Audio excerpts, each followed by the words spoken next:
Now next type of structural isomerism that is tautomerism. Tautomerism क्या होता है हम लोग इसको डिस्कस करने जा रहे हैं। तो टॉटोमेरिज्म एक तरह से फंक्शनल ग्रुप आइसोमर ही होते हैं। ऐसे फंक्शनल ग्रुप आइसोमर जो हाइड्रोजन के माइग्रेशन से बनते हैं उनको हम टॉटोमर्स बोलते हैं। जैसे मैं एक कार्बोनिल कंपाउंड ले लूं, दिस इज CH3 COCH3, ऐसे यहां पर फंक्शनल ग्रुप कीटोन है और फंक्शनल ग्रुप से जुड़ा ये पहला कार्बन अल्फा कार्बन कहलाता है। ऐसे अब इस अल्फा कार्बन पर 3 हाइड्रोजन मौजूद हैं, मैं इसको ऐसे भी लिख सकता हूं, ये जो CH3 था इसको मैं ऐसे भी लिख सकता हूं, दिस इज CH3। अब अगर ये हाइड्रोजन माइग्रेट हो जाए यहां पर तो ये OH में बदल गया और इसका डबल बॉन्ड यहां आ जाएगा, तो हमें एक स्ट्रक्चर मिला, this is CH3 COH double bond CH2, एक दूसरे में इंटर कन्वर्ट होते रहते हैं ऐसे। अब ये देखिए पहले कीटोन था तो इसको कीटो बोलेंगे। अब यहां पर देखिए एल्कीन, ये एल्कीन है और एल्कोहल है, दोनों है, तो इसको हम लोग इनॉल बोलेंगे।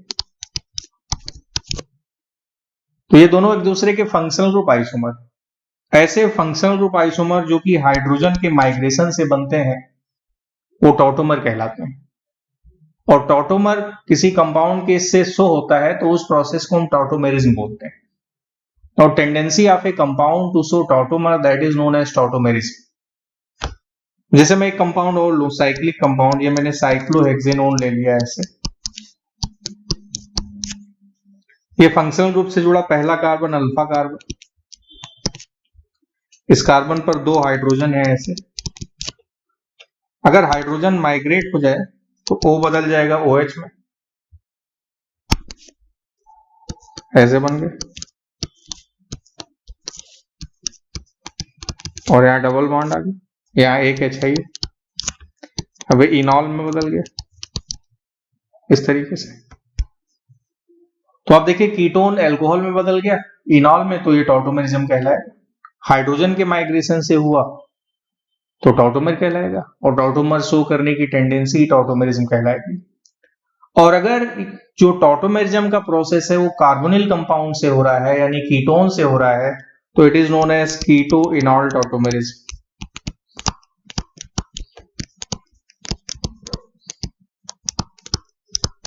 This is keto-enol tautomerism. Tautomerism proceed by carbonyl compound that is known as keto-enol tautomerism. अब देखिए कीटो-इनॉल टॉटोमेरिज्म में मैं 2 एरो लगा रहा हूं, एक कीटो से इनॉल की तरफ ये जा रहा है और एक इनॉल से कीटो की तरफ रिटर्न आ रहा है। कीटो से इनॉल की तरफ जो जा रहा है वो छोटा है और इनॉल से कीटो की तरफ जो आ रहा है वो बड़ा है। आप देखिए ऐसा क्यों होता है उसको भी डिस्कस करते हैं। जैसे मैं फिर से इसी कंपाउंड को बताता हूं, now this is CH3 COCH3, इसका जो इनॉलिक स्ट्रक्चर बना वो ऐसे हो गया कि this is CH3 COH double bond CH2, this is enol and this is keto. Keto से इनॉल की टेंडेंसी कम है कीटो से इनॉल में जाने की, और इनॉल से कीटो में आने की टेंडेंसी ज्यादा है। यानी कीटो इनॉल में कीटो मोर स्टेबलाइज होता है, इनॉल लेस स्टेबलाइज होता है, इसलिए कीटो के इनॉल में जाने के चांस कम और इनॉल के कीटो में आने के चांस ज्यादा। उसको समझते हैं ऐसा क्यों होता है। आप देखिए कि कीटो में CO के बीच डबल बॉन्ड और इनॉल में C डबल बॉन्ड C के बीच डबल बॉन्ड, CC के बीच डबल बॉन्ड। CO में थोड़ा सा आयोनिक कैरेक्टर होता है क्योंकि CO में O पे माइनस है और C पे प्लस है, तो यहां पर पार्शियल आयोनिक कैरेक्टर आ गया। और यहाँ कार्बन और कार्बन दोनों की इलेक्ट्रोनेगेटिविटी सेम है तो ये यहाँ पर कोवेलेंट कैरेक्टर रहता है, दिस इज कोवेलेंट।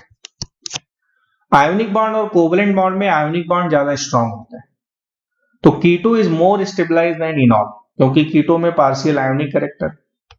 अब कीटो मोर स्टेबलाइज है इसलिए उसके इनॉल में कन्वर्ट होने के चांस कम है, इसलिए कीटो के इनॉल में जाने के चांस कम होते हैं। ये आप देखिए एरो इसीलिए हमने छोटा दिखाया। इनॉल की स्टेबिलिटी कम है, कीटो की स्टेबिलिटी ज्यादा है, इसलिए इनॉल के कीटो में आने के चांस ज्यादा है, इसलिए इनॉल आप देखिए इनॉल से कीटो वाला एरो हमने बड़ा दिखाया। So out of keto and enol, keto is more stabilised than enol so keto की इनॉल में जाने की टेंडेंसी कम और इनॉल की कीटो में आने की टेंडेंसी ज्यादा। अब अगर आपसे बोला जाए कि भाई जब कीटो और इनॉल में कीटो ज्यादा स्टेबलाइज है तो कीटो इनॉल में कन्वर्ट ही क्यों हुआ, उसको नहीं होना चाहिए। तो जो कीटो और इनॉल टॉटोमेरिज्म है वो अपने आप नहीं होता। Keto and enol tautomerism is acid और बेस कैटलाइज्ड, या तो एसिडिक मीडियम में होता है या तो बेसिक मीडियम में होता है। तो कीटो से इनॉल में कन्वर्जन और इनॉल से कीटो में कन्वर्जन एसिडिक या बेस कैटलाइज प्रोसेस होता है। अब ये एसिडिक मीडियम में कैसे होता है, बेसिक मीडियम में कैसे होता है, उसको मैं अभी डिस्कस करता हूं। अगर ये कंपाउंड में ऐसा ले लो, this is CH3 CO CH2 CH3। अब इस कीटो को हमें इनॉल में कन्वर्ट करना है, तो इसमें अल्फा पोजीशन दो है, this is alpha carbon and this is alpha carbon. इस कार्बन पर भी 2 हाइड्रोजन, इस कार्बन पर 3 हाइड्रोजन। अगर इस कार्बन का हाइड्रोजन माइग्रेट हुआ यहां का हाइड्रोजन, तो ये ऐसे बन जाएगा, दिस इज OH और यहाँ डबल बॉन्ड, ये ऐसे हो गया। और अगर यहाँ का हाइड्रोजन माइग्रेट हुआ इस पोजीशन का हाइड्रोजन, तो इसका जो इनॉलिक फॉर्म बनेगा वो ऐसे हो गया, दिस इज OH और यहाँ डबल बॉन्ड आ गया इस तरीके से। अब आप देखें इसमें इनॉलिक स्ट्रक्चर 2 बन गए। अब आपसे बोला जाए कि इन दोनों इनॉलिक स्ट्रक्चर में कौन ज्यादा बनेगा कौन कम बनेगा। Enol are stabilise by hyperconjugation. More substituted enol में कीटोन, जो मोर सब्स्टिट्यूटेड एल्कीन है वो ज्यादा स्टेबलाइज होगा। तो आप देखिए कि यहां पर इस एल्कीन पर 2 एल्काइल ग्रुप जुड़े हैं और यहां पर सिर्फ 3 एल्काइल ग्रुप जुड़े हैं। यहां पर देखिए 3N3 6 अल्फा हाइड्रोजन और यहां सिर्फ 2 अल्फा हाइड्रोजन। तो जिसमें अल्फा हाइड्रोजन ज्यादा होंगे उसमें हाइपर कॉन्जुगेशन ज्यादा होगा, उसकी स्टेबिलिटी ज्यादा होगी। तो एकदम आसान सी लैंग्वेज में हम ये बोल सकते हैं कि अगर किसी कंपाउंड के इनॉलिक स्ट्रक्चर एक से ज्यादा पॉसिबल हैं, तो वहां पर वो इनॉल ज्यादा स्टेबलाइज होगा जो मोर सब्स्टिट्यूटेड होगा।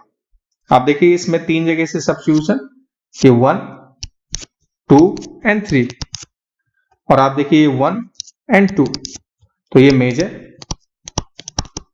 और ये माइनर, इस तरीके से। अब ऐसे में एक दूसरा कंपाउंड ले लो, ऐसे ले लिया हमने,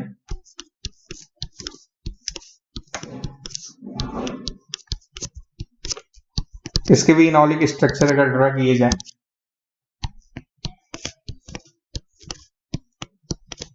now this is OH CH3 double bond, और इसका जो इनॉलिक स्ट्रक्चर बना वो ऐसे बन गया, this is OH double bond CH3, ये हो गया। अब आप देखिए कि यहां पर दिस इज 1 2 3 एंड 4, और यहां पर देखिए this is 1 2 and 3, now this is minor and this is major. तो अगर किसी इनॉलिक स्ट्रक्चर में एल्कीन मोर सब्स्टिट्यूटेड है तो वो मेजर होगा, जो लेस सब्स्टिट्यूटेड है वो माइनर होगा। हालांकि कीटो और इनॉल में कीटो फॉर्म ही ज्यादा स्टेबलाइज होगा। अगर मैं एक कंपाउंड ये ले लूं,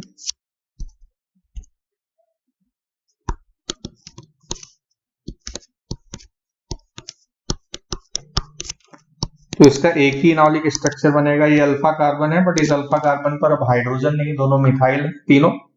इस अल्फा कार्बन पर 2 हाइड्रोजन, तो इसका जो इनॉलिक स्ट्रक्चर बना वो ऐसे हो गया, दिस इज OH और यहाँ डबल बॉन्ड आ गया।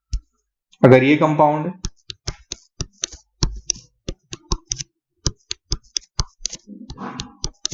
इसका जो इनॉलिक स्ट्रक्चर बना वो ऐसे हो गया, इस अल्फा कार्बन पर 2 हाइड्रोजन, इस अल्फा कार्बन पर हाइड्रोजन नहीं है, तो ऐसे बन गया, दिस इज OH, इस तरह के। अगर अल्फा कार्बन पर हाइड्रोजन नहीं है तो कंपाउंड टॉटोमेरिज्म, जो कार्बोनिल कंपाउंड है वो टॉटोमेरिज्म को नहीं करेगा, जैसे इस कंपाउंड में टॉटोमेरिज्म का प्रोसेस नहीं होगा। आप देखिए इस कार्बन पर 2 मिथाइल, यहां भी 2 methyl, no tautomerism. Alpha hydrogen है नहीं तो टॉटोमेरिज्म प्रोसेस होगा ही नहीं। अगर क्यूनोन में ले लूं, क्यूनोन is this,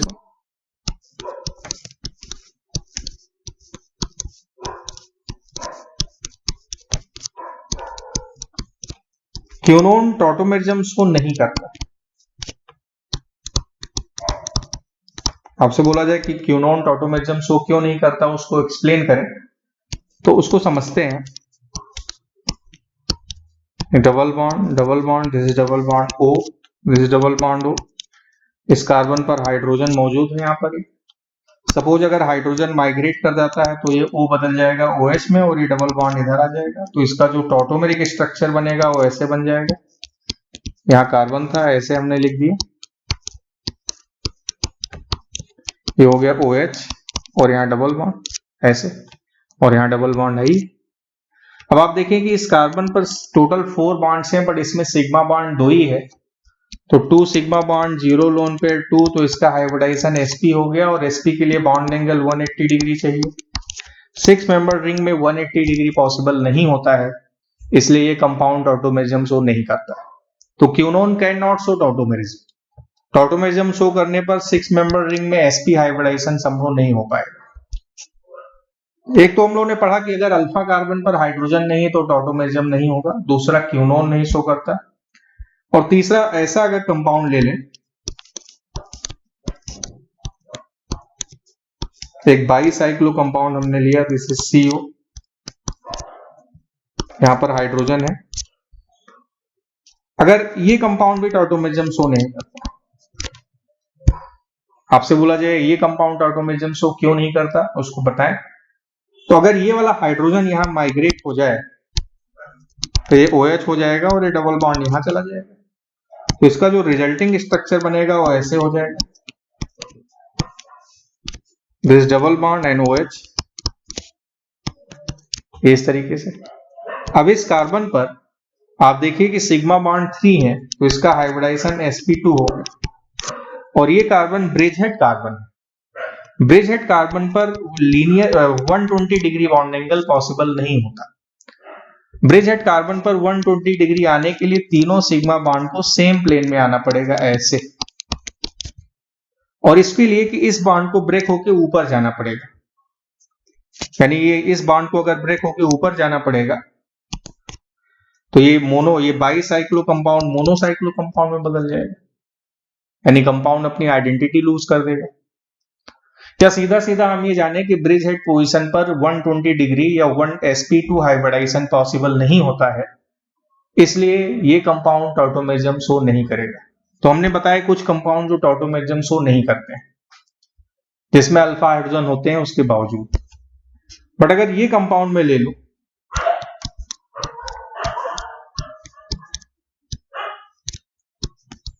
now this compound can show tautomerism, क्योंकि इस कार्बन पर 2 हाइड्रोजन मौजूद हैं, ये ब्रिजहेड हाइड्रोजन तो है नहीं, तो यहां हाइड्रोजन माइग्रेट कर गया, नाउ दिस इज OH और ये डबल, तो ये कंपाउंड टॉटोमेरिज्म शो कर सकता है। सो इस तरह से हम ये जान सकते हैं कि कौन से कंपाउंड टॉटोमेरिज्म शो करेंगे और कौन से कंपाउंड टॉटोमेरिज्म शो नहीं करेंगे, और अगर किसी कंपाउंड के इनॉलिक स्ट्रक्चर एक से ज्यादा है तो उसमें कौन मेजर होगा कौन माइनर होगा। मेजर वही होगा जिसमें इनॉलिक फॉर्म में मोर सब्स्टिट्यूटेड एल्कीन बन जाए, क्योंकि एल्कीन हाइपर कॉन्जुगेशन से स्टेबलाइज होता है। हमने बताया था कि जो टॉटोमेरिज्म है वो एसिड या बेस कैटलाइज प्रोसेस है, वो अपने आप नहीं होता। तो बेसिक मीडियम में टॉटोमेरिज्म कैसे होता है उसको मैं डिस्कस करने जा रहा हूं। Now base catalysed tautomerism, basic medium में कैसे होता है। जैसे ये कंपाउंड है, दिस इज CH3CO CH3, इस पर बेस OH माइनस और H2 का रिएक्शन करा दें तो ये बदल जाएगा CH2 double bond C OH and CH3। इसकी मैकेनिज्म कैसे होगी उसको डिस्कस करते हैं। कार्बोनिल कंपाउंड के अल्फा हाइड्रोजन एसिडिक होते हैं, दिस इज CH3CO, इस CH3 को मैं ऐसे लिख दूं। और जो बेस OH माइनस है वो H पर अटैक कर दिया, H प्लस में निकला, इस बॉन्ड के इलेक्ट्रॉन इधर आ गए, O पे माइनस आ गए, अब ये ऐसे बन गया। Now this is CH2 double bond C O minus NCH3 इस तरीके से, और वाटर निकल भी गया। अब ये O माइनस H2O से रिएक्ट कर लेगा, O माइनस H प्लस ले लिया। Now this is CH2 double bond C OH and CH3 plus OH minus. आप देखिए बेसिक मीडियम में जो कीटो था वो इनॉल में बदल गया। ऐसे एसिडिक मीडियम में कैसे होता है उसको भी डिस्कस करते हैं। No acid catalysed,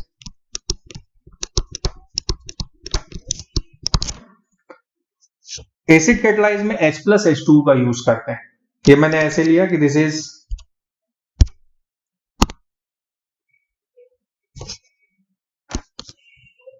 CH3 CO CH3 H plus आ गया। H प्लस को O ने अपना लोन पेयर इलेक्ट्रॉन दे दिया। नाउ ये जो बन गया this is CH3 C double bond O OP plus, this is CH3। Now O plus ने इलेक्ट्रॉन लिया तो C पे प्लस आ गया, this is CH3 COH N plus. अभी जो CH3 है इसको मैं ऐसे लिख सकता हूं कि दिस इज CH2H। ये H2O है, H2O बेस का काम करने लगेगा। इस O ने H पर अटैक कर दिया, H प्लस में निकला, इस बॉन्ड के इलेक्ट्रॉन इधर आ गए और ये ऐसे बन गया। Now this is CH3 COH double bond CH2 NH3O plus. तो ये एसिड कैटलाइज मैकेनिज्म है और ये बेस कैटलाइज मैकेनिज्म है। तो जो कीटो इनॉल टॉटोमेरिज्म होती है वो या तो एसिडिक मीडियम में होता है या तो बेसिक मीडियम में होता है। नॉर्मली कीटो और इनॉल टॉटोमेरिज्म में कीटो फॉर्म मोर स्टेबलाइज होता है, और जो टॉटोमेरिज्म होता है that is due to migration of alpha H। कभी कभी पैरा पोजिशन का भी हाइड्रोजन माइग्रेट कर जाता है, उसको पैरा टॉटोमेरिज्म बोलते हैं। जैसे मैं ये कंपाउंड ले लूं,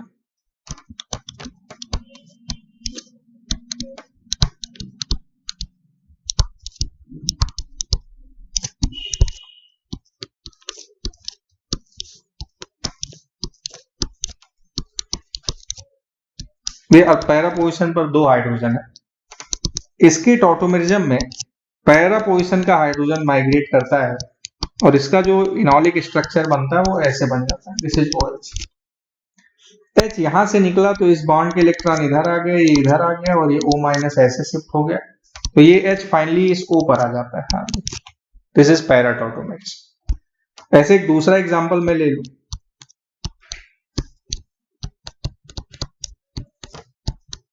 this is NH double bond O। तो यहां भी पैरा पोजिशन का हाइड्रोजन माइग्रेट कर गया, ये इस बॉन्ड के इलेक्ट्रॉन इधर आ गए, ये इधर O माइनस H लेके OH में।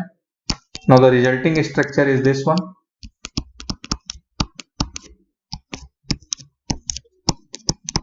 So this is para tautomerism. ऐसी टॉटोमेरिज्म जिसमें पैरा पोजिशन का हाइड्रोजन माइग्रेट कर जाए वो पैरा टॉटोमेरिज्म।